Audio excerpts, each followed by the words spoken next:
Bon, mais bonjour à toutes et à tous. Donc, c'est avec plaisir aujourd'hui que je vais faire une petite rétrospective sur mes travaux de thèse. J'ai pensé que ça pourrait vous intéresser, même si effectivement, pendant mes travaux de thèse, je ne me suis pas intéressé à des problématiques statistiques de nature épidémiologique ou pour données de santé.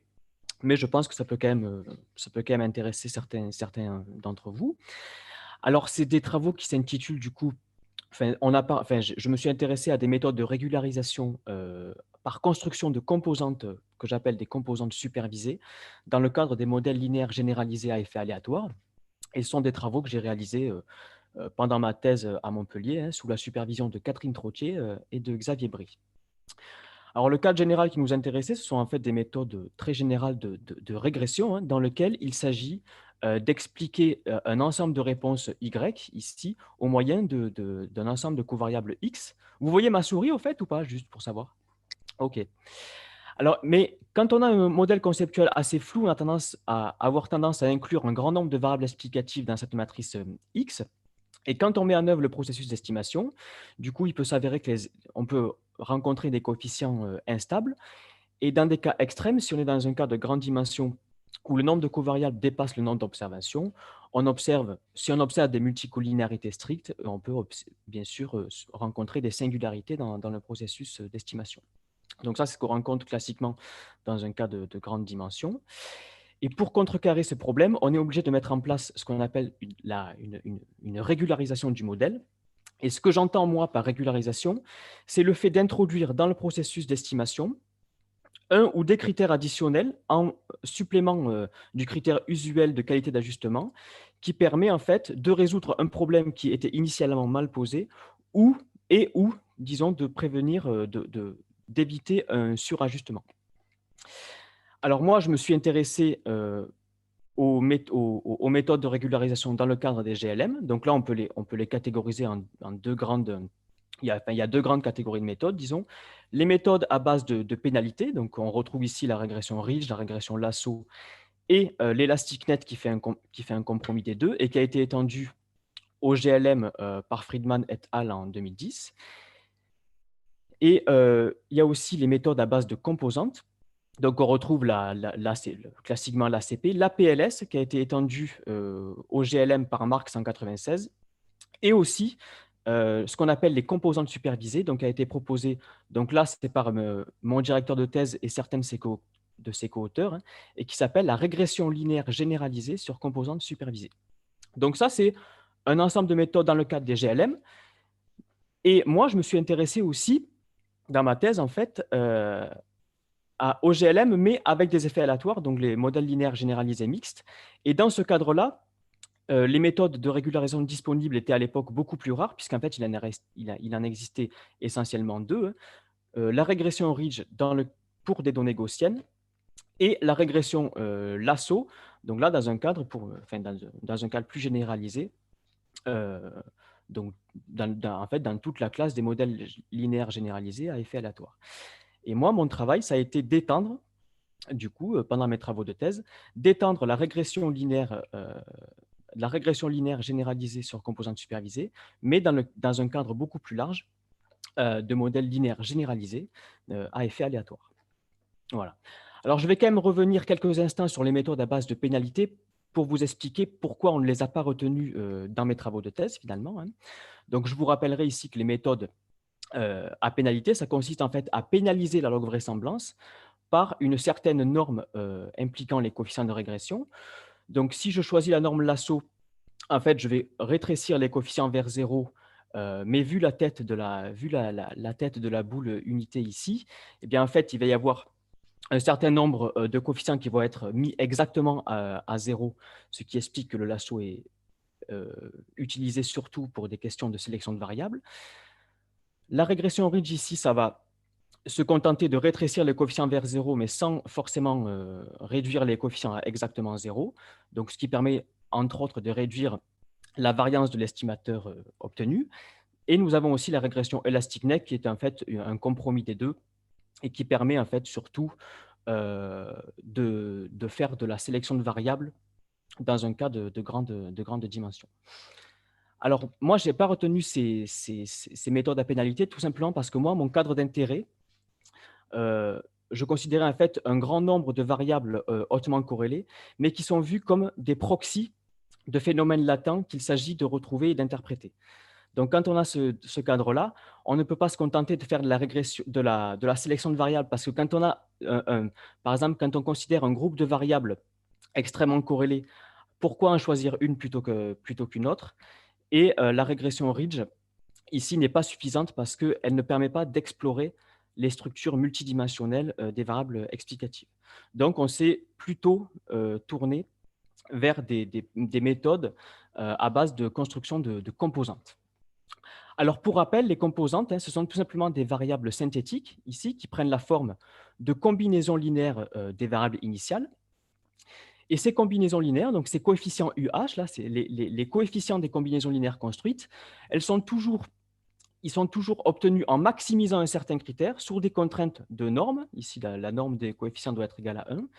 Et la composante construite doit être orthogonale à toutes les composantes précédemment construites.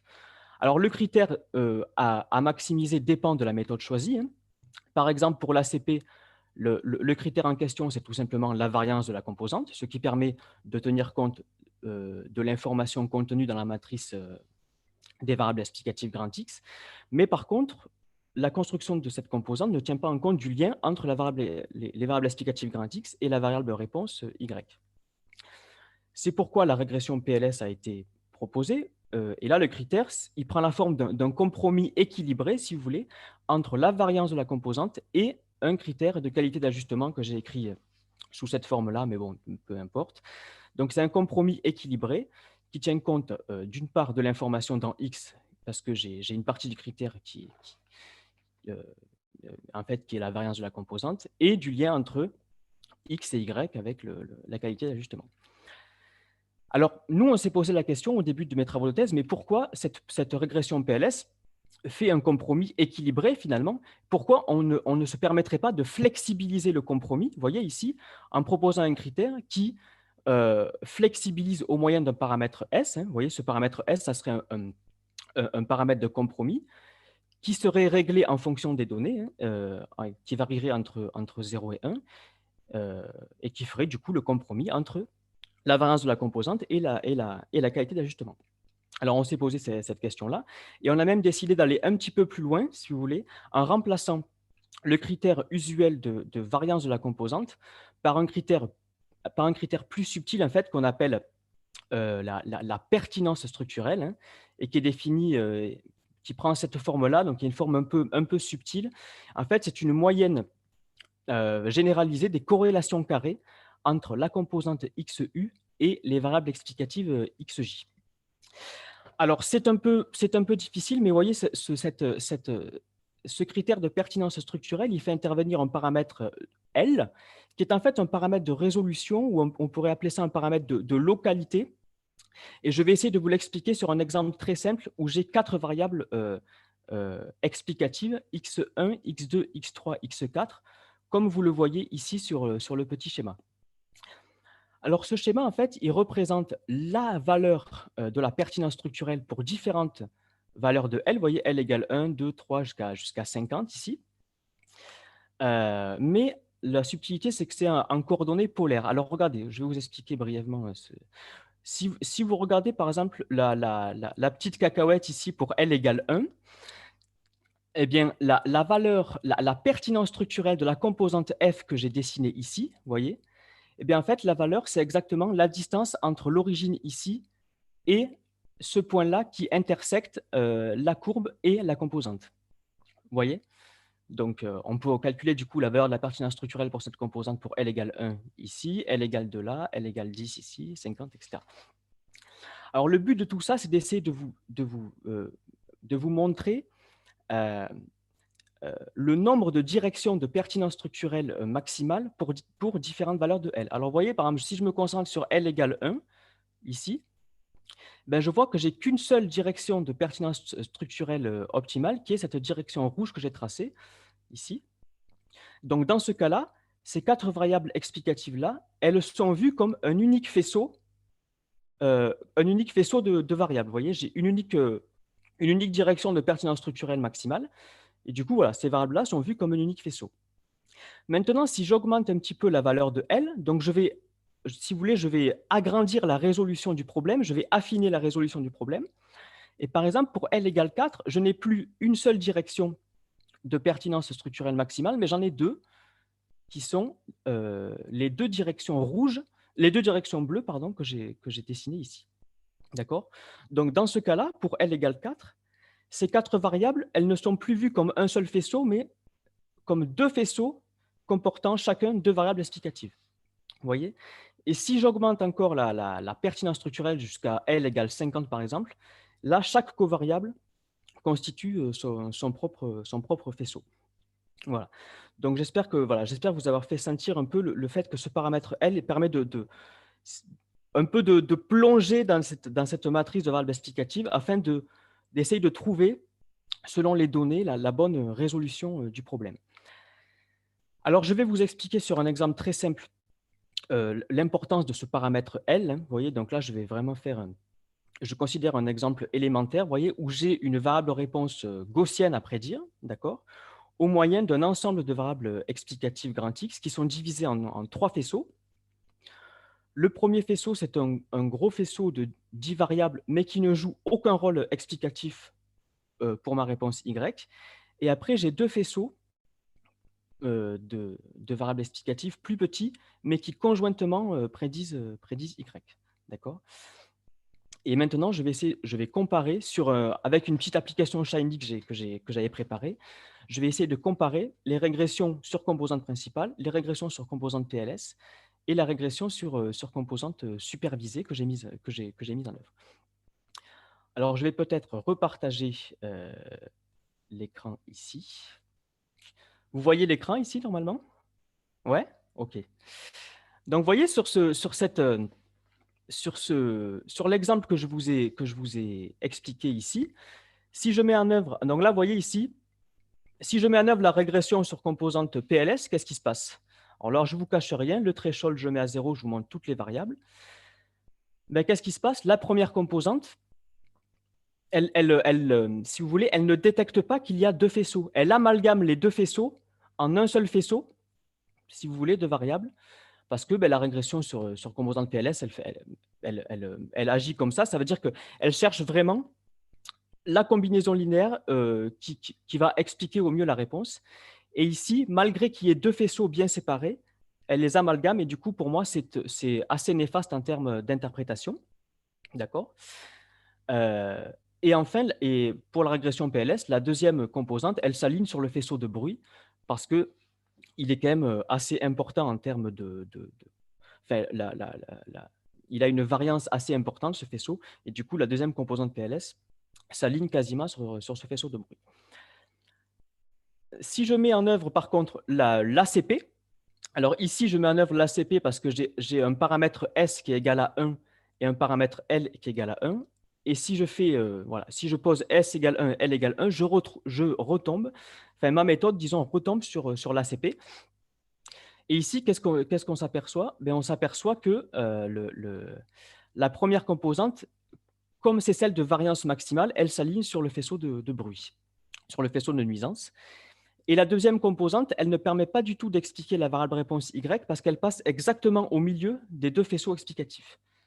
Donc ça, c'est pareil, c'est un peu dommage, si vous voulez, que l'ACP, dans ce cadre qui est pourtant assez simple, malgré qu'il y ait un gros faisceau de nuisance qui apporte aucun rôle explicatif, la première composante s'aligne sur le faisceau de bruit, la deuxième composante passe au milieu des deux faisceaux.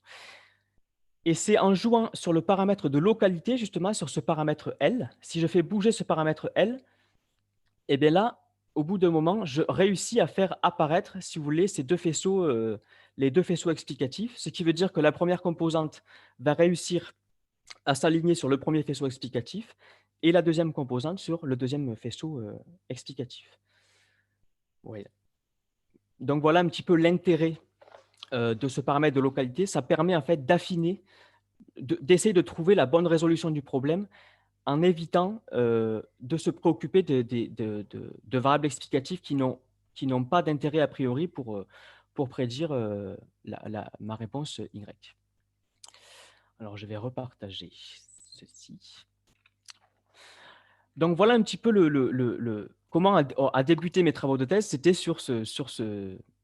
eh bien, sur ce phénomène-là, c'est-à-dire que malgré leur subtilité, la construction de composantes ACP et PLS n'était pas toujours adaptée au cadre, au cadre qui nous intéresse, c'est-à-dire eh bien, quand on a tendance à inclure beaucoup de variables explicatives, malheureusement, il se peut qu'il y en ait qui soient très corrélées entre elles, mais qui n'apportent pas d'informations. Et du coup, il vaudrait mieux essayer de les mettre de côté et se préoccuper vraiment des variables les plus importantes. Hop là. Alors moi, du coup, mon travail, ça a été d'une part d'étendre la méthode que je viens de vous illustrer au modèle linéaire généralisé à effet aléatoire, se permettre aussi d'avoir un cadre où je n'ai pas qu'une seule réponse à prédire, mais un ensemble de réponses Y à prédire, chacune pouvant avoir sa propre distribution. Hein. Certaines peuvent être continues, discrètes, catégorielles, etc.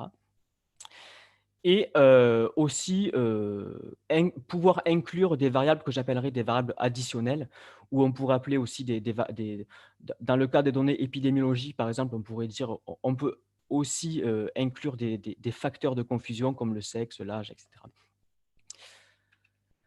Alors, je vais vous Moi, expliquer dans un premier temps. Oui? excuse-moi, Toussaint, c'est Cécile. J'ai peut-être raté un truc. Comment tu estimes L, ton paramètre? Alors, en fait, ici, c'est vrai que je n'ai pas parlé pour l'instant d'estimation. En fait, ce paramètre L, tu vois, ce paramètre, en fait, si tu veux, j'ai trois paramètres à régler. Le nombre de composantes que je vais construire, le paramètre S qui règle le compromis entre la pertinence structurelle et la qualité d'ajustement, et ce paramètre L qui règle la résolution. Et ces trois paramètres, en fait, ce sont, si tu veux, des hyperparamètres, hein, des paramètres de réglage, et eux, ils sont calibrés par validation croisée, en pratique. Voilà, ce n'est Ok. pas des paramètres Ah, ok. estimation. Tu vois ce que je veux dire? C'est pas Oui, des je comprends. C'est comme ton nombre de composantes par validation croisée. Voilà, c'est ça. Ok. Je vais les régler par validation croisée. Hein. Voilà, dans la suite. Je vais vous expliquer ça. Alors ici, je vais du coup, ça c'est le plan de la suite de l'exposé. Donc d'une part, je vais vous expliquer le jeu de données que j'avais à traiter, donc le jeu de données qui a inspiré la construction de la méthode. Ensuite, je vais vous parler de la méthode. Je vous illustrerai un petit peu la méthode sur des jeux de simulation. Je reviendrai sur les résultats que j'ai obtenus sur jeux de données réels avant d'esquisser une petite conclusion et perspective. Alors, le problème que j'avais à me confronter pendant ma thèse, c'était de modéliser et prédire en fait l'abondance d'espèces d'arbres dans la forêt tropicale humide du bassin du Congo que nous avons ici. Et si je zoome sur cette zone d'intérêt, je découvre que j'ai 2615 parcelles de terrain. Et sur chacune de ces parcelles de terrain, je dois modéliser et prédire l'abondance de 8 espèces d'arbres. D'accord. Donc, comme j'ai 8 abondances à prédire, je suis dans un cadre multivarié. Et comme il s'agit d'abondance, ben, j'ai affaire à des données de comptage. Et du coup, dans un premier temps, on a pensé à mettre en œuvre un GLM multivarié pour répondre à ce problème. Le petit x, c'est que pour prédire ces abondances, j'avais à ma disposition 56 variables environnementales hautement corrélées, hein, dont je vous ai mis la matrice enfin, la carte des corrélations ici. Donc, si je ne fais pas de régularisation, de toute façon, j'ai essayé de toute façon d'ajuster un modèle GLM classique, ça ne marche pas. Hein, y a pas ça ne tourne pas, il y a des singularités partout qui apparaissent. Et bon, j'ai deux variables additionnelles en plus, bon, j'y reviendrai pas. Et je vais mettre en œuvre donc du coup, ce qu'on a fait, c'est qu'on a mis en œuvre une régularisation en construisant des composantes supervisées qui ont la particularité d'être communes à l'ensemble des variables réponses. Dans la version initiale de la régression linéaire généralisée sur composantes supervisées, les parcelles de terrain étaient supposées être indépendantes les unes des autres, alors qu'en fait, ce n'est pas vrai puisque elles sont groupées en 22 concessions forestières. Et donc, nous, on a choisi de prendre en compte, si vous voulez, ce regroupement des parcelles en concessions au moyen enfin, on a modélisé la dépendance des parcelles au sein d'une même concession au moyen d'un effet aléatoire. Alors, pourquoi on a choisi ça? C'est parce qu'en fait, chacune des concessions forestières ont leur propre sylviculture, leur propre moyen de compter les espèces d'arbres, etc. Et donc, c'était assez pertinent de prendre en compte ce regroupement de parcelles. Alors, au niveau de la méthode, comment on a essayé de mêler, si vous voulez, ce modèle linéaire généralisé à effet aléatoire et construction de composantes? Alors, c'est ce que je vais vous expliquer maintenant. Alors, je reviens brièvement sur les notations. Donc, grand Y, ça sera ma matrice de variables réponses. Grand X, c'est ma matrice de variables explicatives qui sont nombreuses et redondantes. Petit a, c'est ma matrice de variables additionnelles, donc qui sont en général peu nombreuses et peu redondantes. Et U, ça sera ma matrice de design des effets aléatoires. Donc ici, c'est un effet aléatoire groupe, hein, c'est un effet aléatoire concession forestière, si vous voulez. Alors classiquement, comme on a affaire à un modèle linéaire généralisé à effet aléatoire, conditionnellement aux effets aléatoires, l'espérance de chacune des variables réponses, elle est reliée à un prédicteur linéaire état au moyen d'une fonction de lien G. Et la particularité ici, dans ma méthode, c'est que en fait, le prédicteur linéaire état, il y a trois termes qui apparaissent. Un premier terme qui fait intervenir la composante XU que je veux construire. D'accord? Donc ça, c'est un paramètre lié à à la matrice des variables explicatives. Un terme lié à la matrice des variables additionnelles et un terme faisant intervenir les effets aléatoires. Alors la particularité ici, vous voyez, c'est que le XU, il ne dépend pas de la réponse K. Ça veut dire que les composantes que je vais construire, donc ici j'ai pris le cas une seule composante, hein, vous voyez, j'ai qu'un seul XU, qu'une seule variable synthétique, elle ne dépend pas de la réponse K, et du coup, puisqu'elle ne dépend pas de la réponse K, ça veut dire qu'elle va être commune, cette direction XU va être commune à l'ensemble des réponses YK. Et du coup, elle est construite afin de, si vous voulez, capturer une espèce de dépendance structurelle entre les réponses YK. Vous voyez? Et une fois que j'ai construit ma direction XU, ce gamma K permet d'affiner, si vous voulez, de juger de la pertinence de la direction XU pour la Kème réponse. Vous voyez? Voilà. Donc ensuite, toute la singularité des prédicteurs linéaires se trouve dans ce terme-là. Et ensuite, classiquement, les effets aléatoires sont supposés normalement distribués avec un paramètre de variance sigma k carré. Voilà. Alors, pour estimer ce modèle, alors on avait évidemment plusieurs choix a priori. On aurait pu, par exemple, écrire la vraisemblance, constater effectivement que de toute façon, elle s'écrit sous la forme d'une intégrale, proposer une approximation de la vraisemblance, comme ça se fait classiquement. Alors nous, ce qu'on a fait, c'est qu'on a... Bon, ça, c'est assez coûteux, surtout que, en plus de ça, il faut que je construise à chaque étape, si vous voulez, de l'algorithme, il faut que je construise ma ou mes composantes XU, hein, d'accord?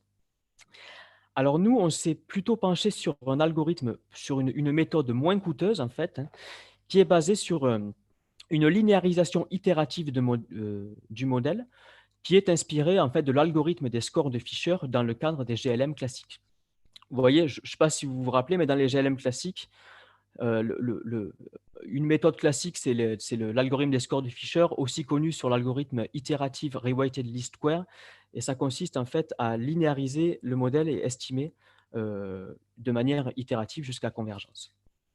Ben, cette méthode-là, la méthode qu'on a choisie, qui s'appelle l'algorithme de Schall, en fait, est inspirée de cette stratégie. Alors, sans trop rentrer dans les détails, ça consiste, au lieu de se focaliser sur les réponses initiales YK, on construit des pseudo-réponses ZK qui sont modélisées par le prédicteur linéaire plus un terme de bruit centré et de variance WK. D'accord?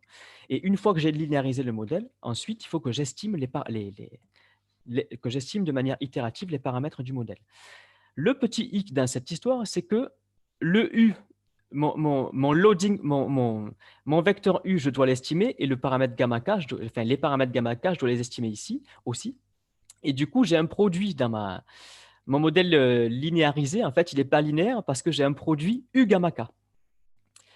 Et du coup, ce qu'on fait, c'est qu'on a proposé une procédure alternée qui consiste à dire, bon, étant donné tous les autres paramètres, étant donné tous les gamma k, delta k, xi k, etc., je construis ma composante XU. Et une fois que j'ai construit ma composante XU, j'estime les paramètres au moyen de l'algorithme de Shal classique. Voilà, donc il y a une petite subtilité due au fait que j'ai un produit U gamma k.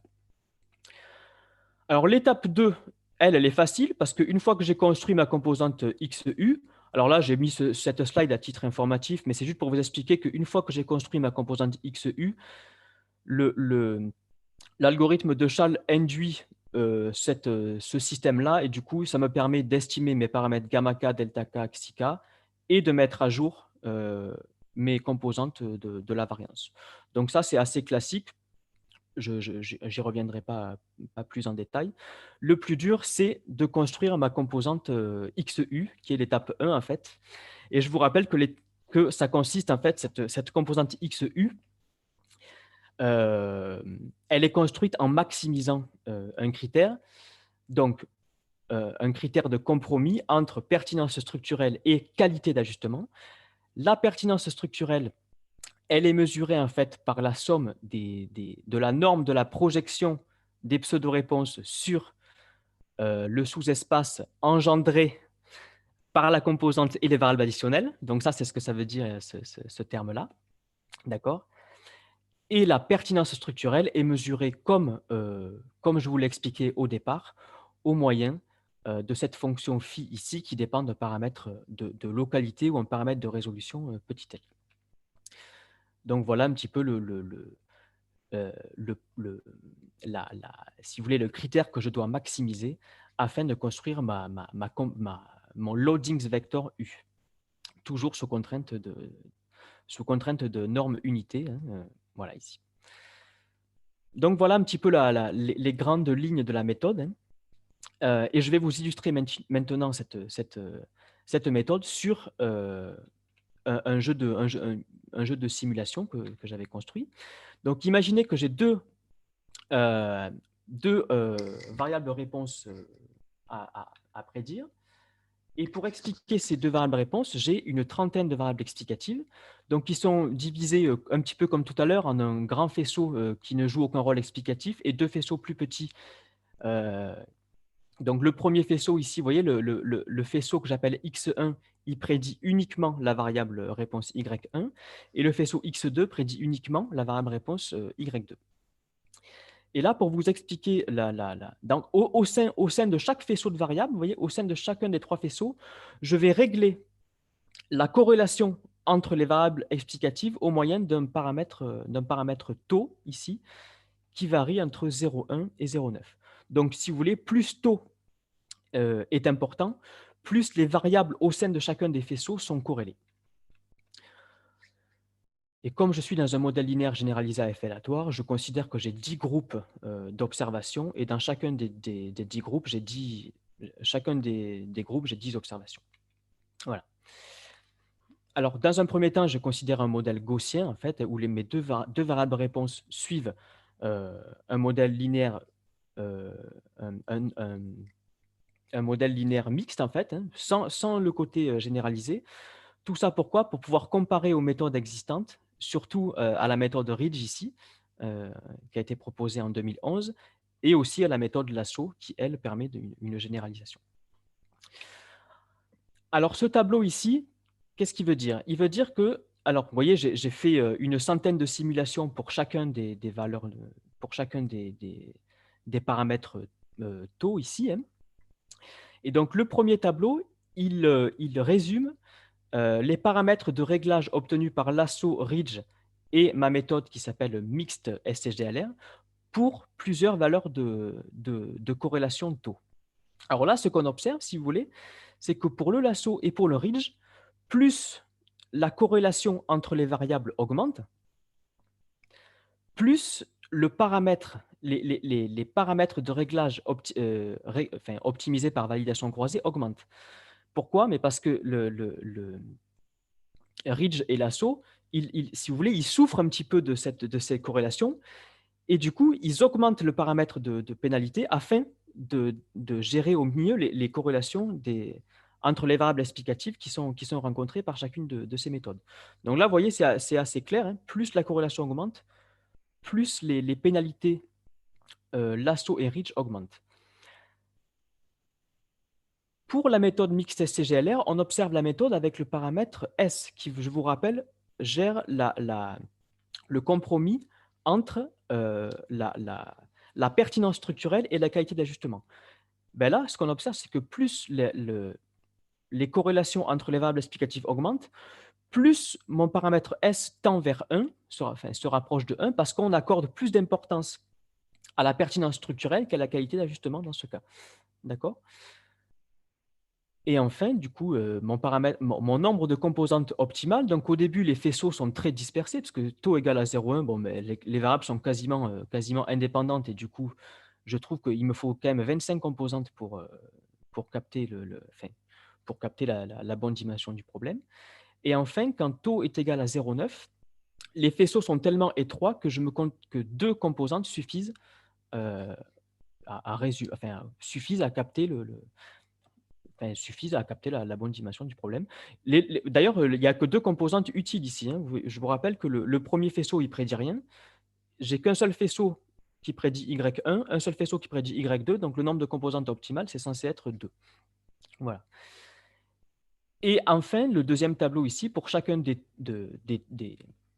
valeurs de taux, ben, j'ai mis une erreur ici, j'ai mis l'erreur relative sur l'erreur d'estimation, hein, des bêtas. Alors, si je fais pas de régularisation, ben, l'erreur, elle explose. Ça, c'est normal. Pour la régularisation de type lasso et ridge, il n'y a pas d'explosion, mais quand même, si vous voulez, ces méthodes-là, au final, n'aiment pas qu'il y ait trop de corrélation entre les variables.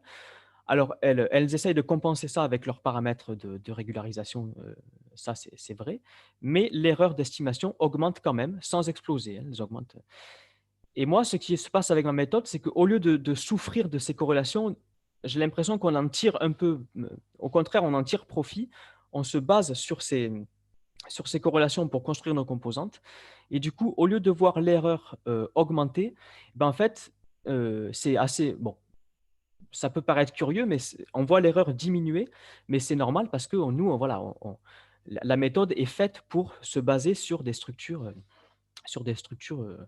euh, enfin, sur des structures importantes dans la matrice des variables explicatives.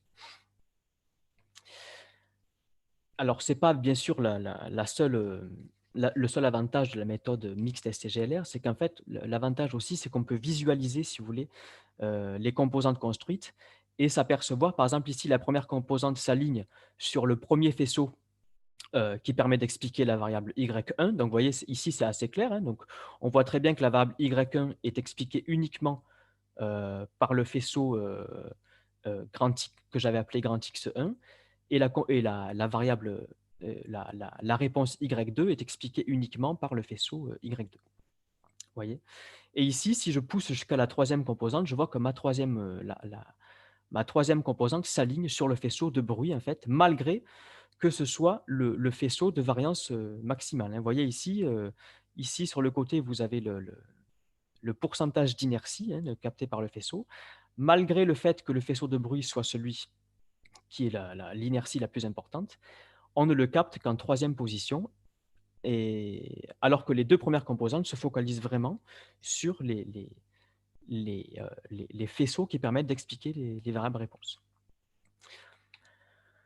Alors ici, c'est juste pour vous expliquer, c'est un petit peu le même jeu de données, mais pour vous dire que si vous voulez, je ne me contente pas de construire des méthodes qui font uniquement des réponses gaussiennes. Je peux aussi faire toutes sortes de réponses. Donc ici, j'ai choisi une première réponse qui suivait une loi de Bernoulli, une deuxième réponse de loi de Poisson. Bon, je ne peux plus comparer avec Ridge, bien sûr, mais je compare quand même à Lasso et aussi à des méthodes sans régularisation. Donc, en fait, il y a le même phénomène qui se passe, hein. D'une part, vous voyez, si je ne fais pas de régularisation, les erreurs sur les bêtas explosent complètement. D'accord.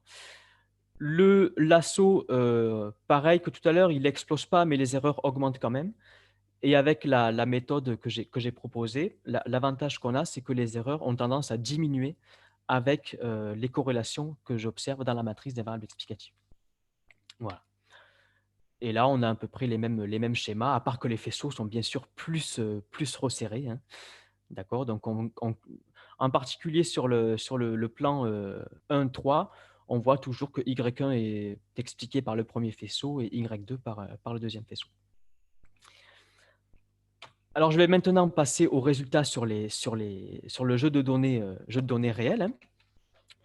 Donc, je vous rappelle que j'ai 2615 parcelles de terrain qui sont divisées en 22 concessions forestières. Je dois prédire 8 abondances, 8 abondances d'espèces d'arbres, aux moyennes de 56 variables explicatives hautement redondantes et 2 variables additionnelles. Et donc là, comme on a des données de comptage, comme il s'agit on a des données d'abondance, de comptage, et donc chacune des espèces ont été comptées sur chacune euh, sur chacune en fait des parcelles de terrain. Et donc on a mis en œuvre une régression de Poisson. Ici, hein, chacune des variables réponses est supposée suivre une loi de Poisson euh, avec un prédicteur linéaire eta k ici. Donc là, vous voyez le nombre de composantes H apparaître, hein. Donc le prédicteur linéaire a à peu près la même structure, si ce n'est que j'ai rajouté ici le fait que je pouvais avoir plusieurs composantes à construire. Et ici, du coup, ben voilà, je vais vous présenter comment j'ai, si vous voulez, comment j'ai estimé, enfin, c'est pas le bon terme, mais comment j'ai ajusté le nombre de composantes et les paramètres S et L. En fait, j'ai fait ça en 2 étapes pour éviter d'avoir une validation croisée qui soit trop importante, parce que quand je fais une validation croisée sur KSL, j'ai un triplet de paramètres à estimer. Il faut que je fasse une grille en 3 dimensions et ça commence à être bien explosif. Alors, ce que j'ai fait, c'est que j'ai fait ça en 2 étapes. Dans une première étape, si vous voulez, je regarde l'erreur de validation croisée en fonction du nombre de composantes ici, et cela pour différentes valeurs du couple SL. D'accord? Ici, je constate que, alors là, j'ai coupé à 5 composantes, mais après, ça remontait très légèrement ou ça stagnait. Je constate que 4 composantes, il y a un beau compromis, si vous voulez, à 4 composantes qui permet de capter la bonne dimension du problème.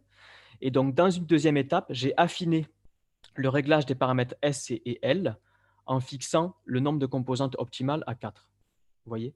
Donc là, ici, c'est fixé à 4. Et ensuite, ici, vous voyez, je regarde pareil l'erreur de validation croisée en fonction des paramètres de localité L et pour différentes valeurs de S. Donc là, vous voyez, je fixe mon nombre de composantes à 4 et je regarde ce qui se passe.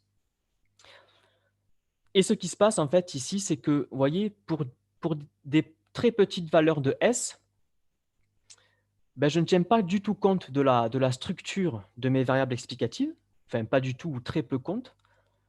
Et du coup, comme j'ai des variables extrêmement corrélées, les coefficients sont très instables et par conséquent, vous voyez, les erreurs de validation croisée sont assez hautes. À partir d'un certain moment, c'est assez curieux ce qui se passe, mais à partir d'un certain moment, les courbes se descendent d'un coup. Par exemple, ici, si je prends S égale 0,05, vous voyez, c'est la plus basse. Et donc là, ça signifie en fait que pour S égale à 0,05, je tiens suffisamment compte alors, je tiens suffisamment compte de la structure, mais pas trop, afin de ne pas construire des composantes trop grossières proches des composantes principales. Vous voyez?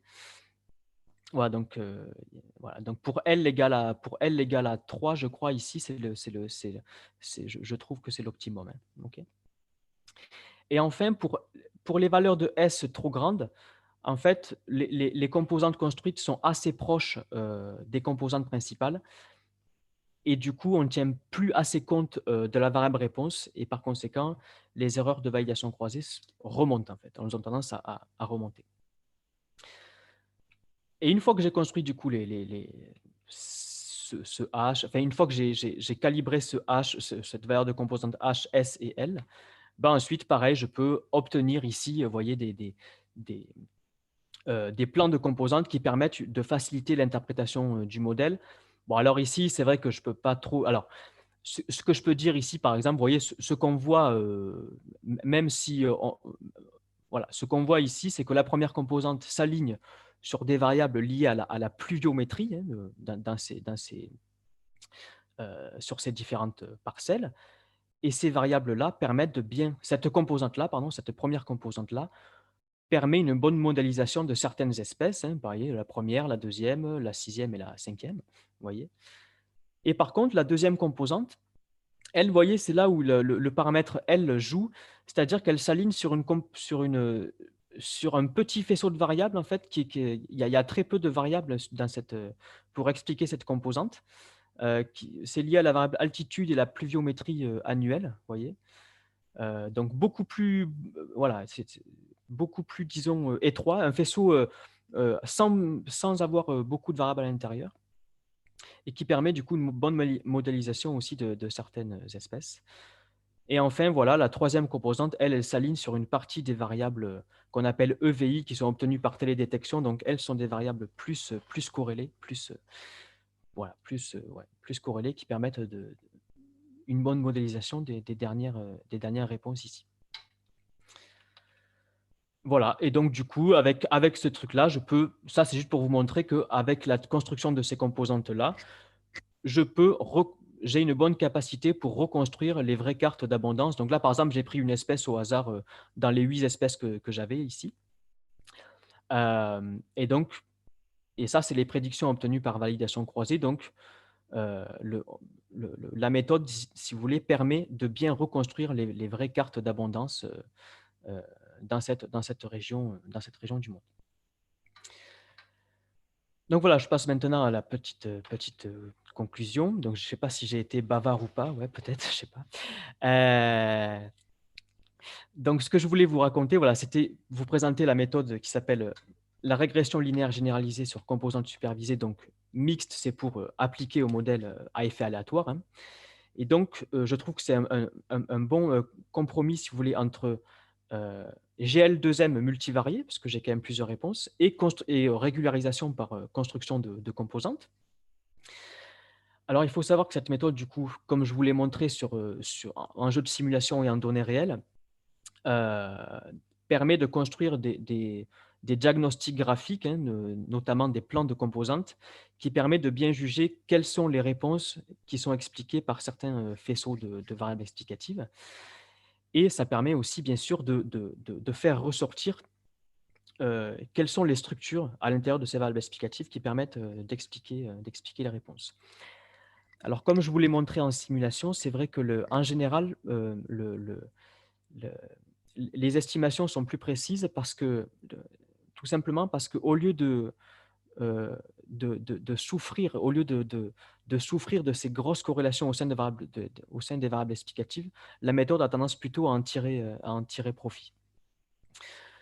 Et donc, voilà, ce que j'ai proposé, c'est généralement pour des méthodes, des données groupées, mais ça peut aussi servir à des données de panel. Et j'avais même une perspective sur des données d'épidémiologie dont je pourrais vous parler si vous le souhaitez dans la discussion. Donc voilà, je vous remercie pour votre attention. Et si vous avez des questions, n'hésitez pas. Je suis tout à fait dispo. Un grand merci, Jocelyn, pour ton exposé. Je ne me souviens plus, mais on peut applaudir. Et donc, est-ce que quelqu'un a des questions ou pas? Moi, j'ai une question. Ouais. Merci, j'ai trouvé que c'était vraiment super didactique. Pour une épidémio, j'ai adoré. C'est vrai. Alors, c'est qui parle du coup? Je ne vois pas. Cécilia, Samnieri. Ah, salut Cécilia.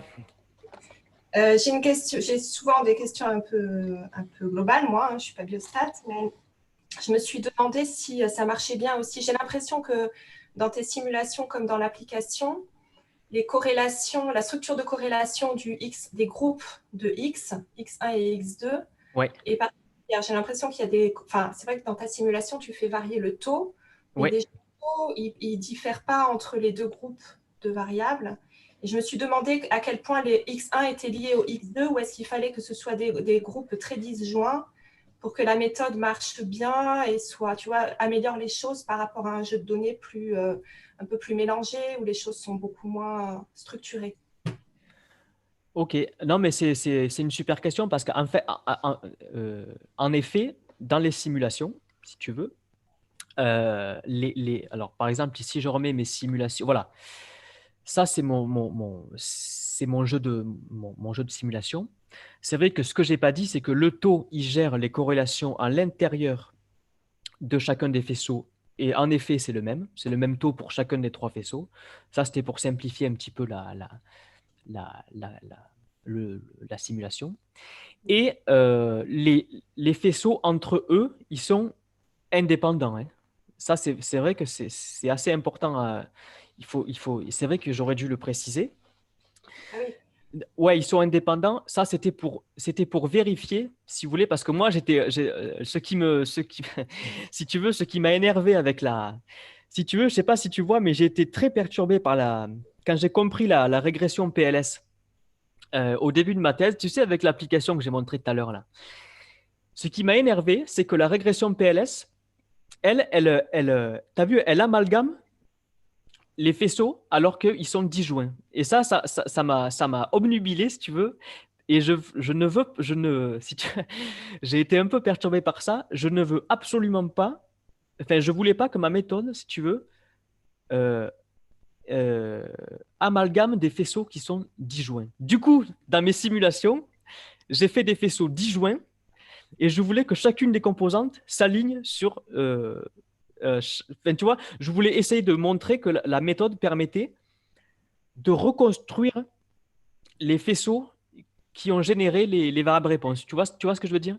Je comprends, mais en pratique, enfin, c'est un cas extrême. Et en pratique, Ah oui, oui, non, non, mais ça, je reconnais que c'est un cas extrême. et dans ton application, ça se comporte comment parce que tu n'as pas trop montré les données descriptives des arbres là.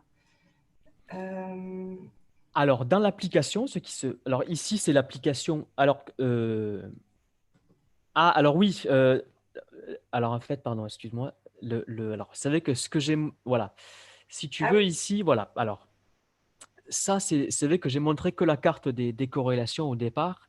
Alors, bon, ici, c'est vrai que dans les données réelles, les choses sont toujours moins structurées que dans notre imagination. Ça c'est vrai, hein, bon. Enfin, c'est bien structuré quand même là. Hein. Mais effectivement, si tu veux, elles sont assez structurées parce que, alors, ici, par exemple, ouais, ces trucs-là, donc là, ici, ah oui, alors voilà, tu vois ici, tu as tout ce qui est EVI.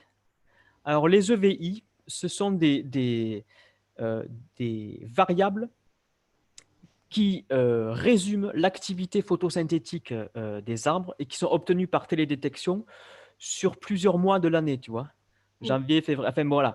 Du coup, chacun des EVI est corrélé à son voisin parce qu'effectivement, ce qui se passe en février, il n'est pas décorrélé de ce qui se passe en janvier. Enfin voilà, donc il y a ce type de variable-là. C'est évident.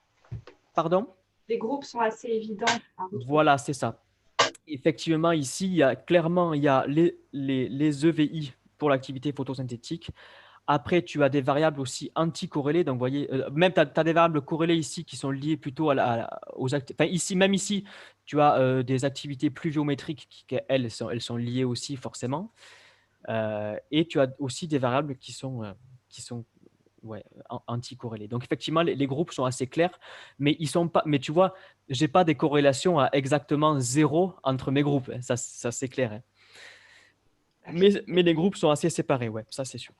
Mais pour compléter la question de Cécilia Josselin, est-ce que tu as quand même essayé de regarder comment se comporte ta méthode quand tu n'as pas des corrélations nulles entre les groupes, justement? Alors, tout à fait. Donc, ça, c'est vrai que je ne l'ai pas précisé, mais dans les simulations. Ah, entre les groupes, tu veux dire? Oui.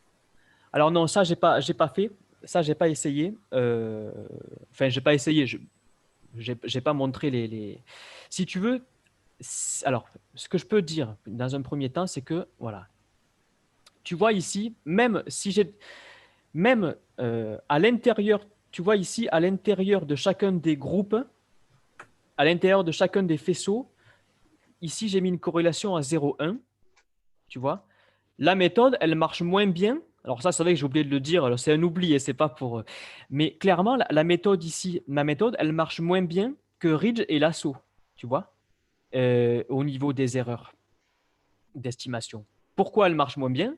Mais parce que ma méthode, elle recherche des structures. Elle essaye de se baser sur des structures fortes au sein de la matrice des variables explicatives. Et ici, il n'y a pas de structure forte. Alors forcément, elle ne va pas marcher. Ça, c'est le premier point. Elle marche moins bien. Elle se comporte comme s'il n'y avait pas de régularisation, en fait. Bon.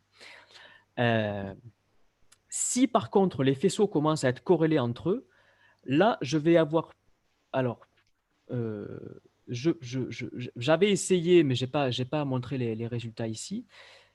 Si les faisceaux sont légèrement corrélés entre eux, ça marche, mais il ne faut pas s'attendre à ce que les composantes s'alignent sur les faisceaux, parce que dès l'instant où ils commencent à être corrélés, par exemple, la première composante va essayer de s'aligner sur le faisceau de la variance maximale, et après la deuxième composante, elle va, comme elle est contrainte à l'orthogonalité par rapport au premier faisceau, si tu veux, elle va peut-être passer légèrement à côté du deuxième faisceau. Tu vois ce que je veux dire? Voilà. Donc en général, quand les faisceaux sont corrélés, le, la, certains, alors comment te dire, certains faisceaux, enfin certaines composantes ne vont pas s'aligner sur certains faisceaux. Ça c'est clair. Mais par contre, les erreurs d'estimation, au niveau de l'interprétation du modèle et des erreurs, on a des résultats similaires quand même. Un peu dégradés, ça c'est sûr, hein, un peu dégradés, mais similaires. Et ensuite, j'allais dire, si les faisceaux sont trop corrélés entre eux, en fait, en vrai, tu vois, si tu as deux faisceaux, mais qui sont très corrélés, en fait, c'est qu'un seul faisceau. Enfin, bon, tu vois. Bon. Moi, c'était la même idée, Jocelyn, là, sur ta diapo précédente. Là, si tu as un paquet, non, même avant, alors, je sais plus. Ouais, voilà. Ici, tac, ouais. Ouais, ton X1 prédit uniquement Y1 et X2 prédit uniquement Y2. Ouais. Mais si tu as X1 pourrait prédire beaucoup plus Y1 que Y2 et inversement, X2 prédire beaucoup plus Y2 que Y1, mais quand même, chacun prédit un peu de l'autre. Ouais. Qu'est-ce qui se passe dans ce cas-là? Alors, j'ai fait une simu.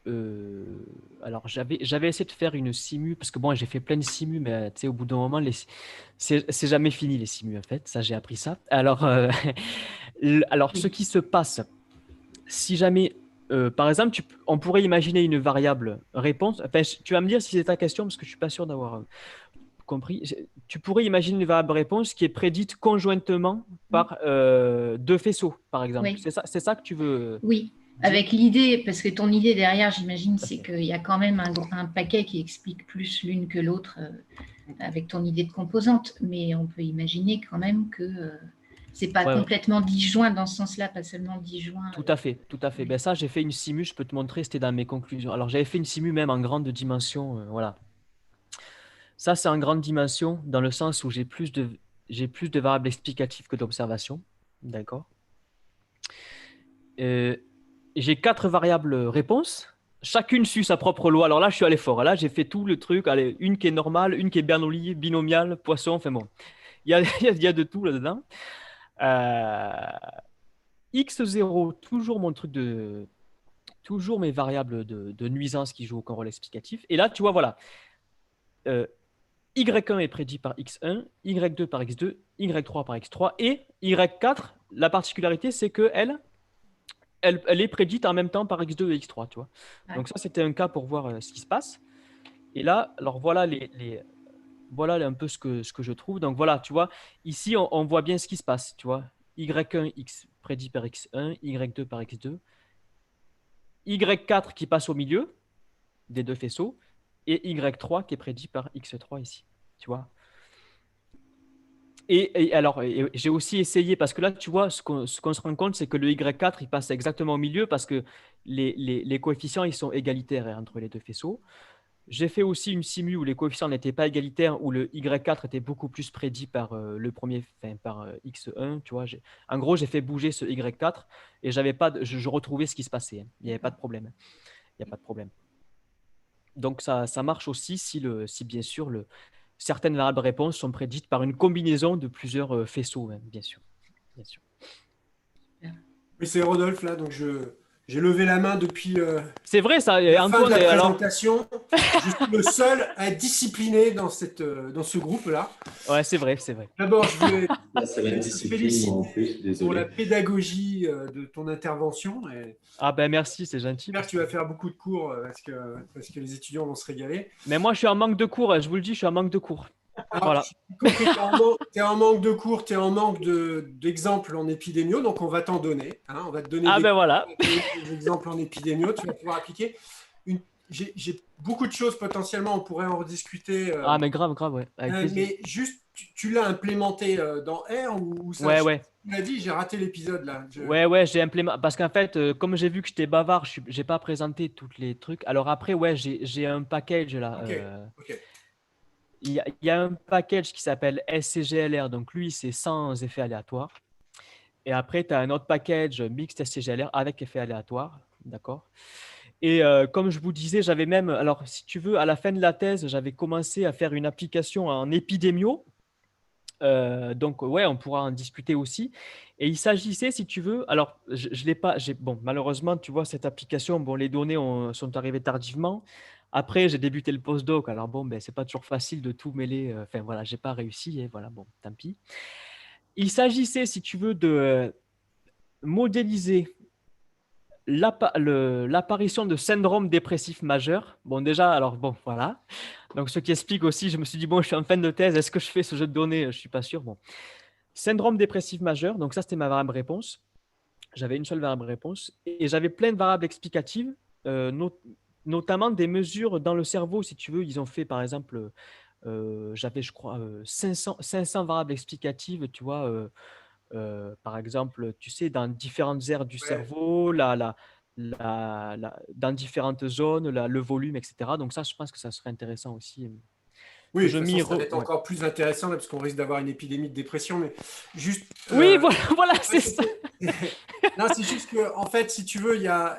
Enfin, par exemple, on a aussi des applications, mais Cécilia, qui t'a posé les questions au départ, c'est pareil. On a des applications dans lesquelles on a déjà fait tourner des méthodes concurrentes, RGCCA, SPLS, etc. Et donc, du coup, je pense que ça pourrait être intéressant, justement, sur des cas réels, de comparer avec ton approche. Donc, c'est quelque chose qu'on pourra rediscuter. Je note aussi la sous-représentation de l'équipe système dans les présents, ce qui... Ben oui, parce que je me suis dit, cette présentation, en vrai, elle s'adresse peut-être un peu plus... Parce que non, moi, je suis un peu à cheval. Regarde, Karen, Hélène, ils adorent. Hein, ils viennent à la grande... Mais moi, j'aime bien. Moi, je suis à cheval entre les deux. Moi, j'aime bien ça. Non, mais c'est juste qu'en fait, on a beaucoup d'exemples potentiels. Cécilia, on a plein aussi, j'en suis sûr, avec notamment des données omiques. Et du coup, ça te fait des bons exemples à très grande dimension où vraiment la discussion de la réduction de dimension, ça ne se discute pas, c'est intrinsèque. Et comme on a déjà utilisé d'autres approches, ça peut être intéressant pour toi de comparer. Voilà, je vais m'arrêter, je suis aussi bavard un peu comme toi, donc on en reparlera. Et du coup, ouais, mais avec plaisir. Et surtout que moi, j'avais un autre projet, là, pareil, sur ces méthodes, c'est d'injecter, si tu veux, une sélection de variables, c'est-à-dire d'avoir des composantes qui pourraient être parcimonieuses. Oui, bah notamment, c'est ce qu'on fait en fait. On fait de la SPLS et donc on essaie d'être sparse sur les composantes. Et moi, l'espoir que j'ai là-dedans, c'est que tu vois le défaut de la PLS que j'ai présenté au départ. Alors, j'avais essayé avec la sparse PLS, elle se comporte de la même manière, hein, si tu veux. Oui, c'est le même problème. C'est le même problème. C'est un problème d'amalgame en fait, de faisceaux. Et l'espoir que j'ai, c'est que si j'arrive à implémenter la sparse supervised component, si tu veux, ce problème d'amalgame disparaisse. Voilà, c'est l'espoir que j'ai. Bon, mais ça, pareil, c'est un projet. J'ai plein de projets, mais voilà, le truc, voilà, tu vois. Après, tu pourras faire du groupe sparse. Enfin bon, bref, on en reparle. Voilà, il y a ça aussi, effectivement. Je vais me permettre de couper les bavards pour libérer ceux qui ont des choses prévues à 14 heures. On va encore remercier Jocelyn du coup pour sa présentation et son travail.